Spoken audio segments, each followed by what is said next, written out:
إن هذه أمتكم أمة واحدة وأنا ربكم فاعبدون.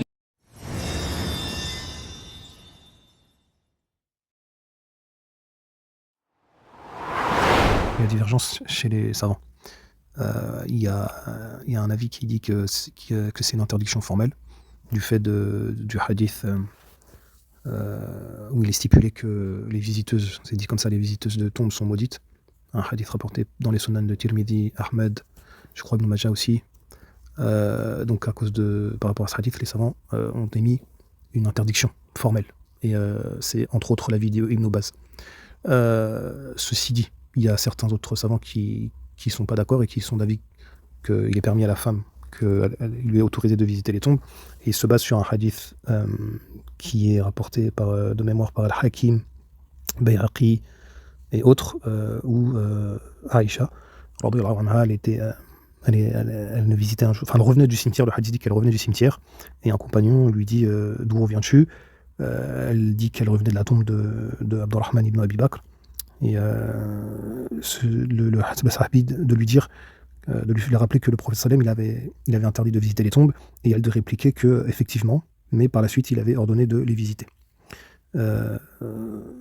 Ceci dit, concernant ces deux hadiths, il y a des divergences sur l'authenticité, et le plus vraisemblable c'est que ces deux hadiths de toute façon ne sont pas authentiques.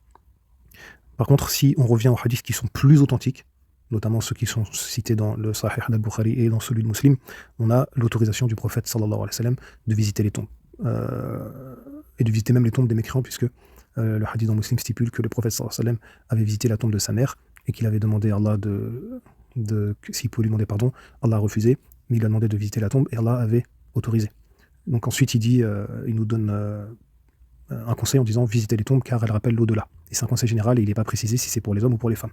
Mais simplement à cause du hadith que j'ai cité précédemment sur l'interdiction des femmes, certains savants ont compris de ce hadith dans Muslim que c'était la permission uniquement que pour les hommes. Or, lorsque on revient aux sciences du hadith, comme je vous ai dit, on s'aperçoit qu'il y a une grosse divergence sur les deux hadiths que j'ai cités en début d'audio, qui vraisemblablement ne sont pas authentiques, malgré les divergences d'avis des muhaddithin sur la question, mais que les hadiths les plus authentiques, du moins ceux qui en apparence sont plus authentiques, donc celui qui est dans Muslim avec ses différentes versions, c'est un avis c'est une autorisation qui est générale.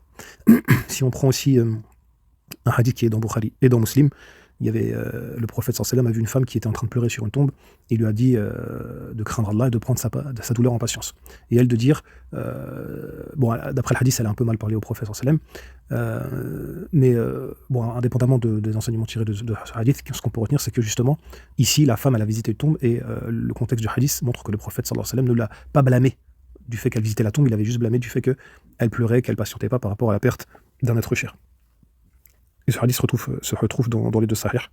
En tout cas dans Bukhari, sur Muslim également, si je dis pas de bêtises.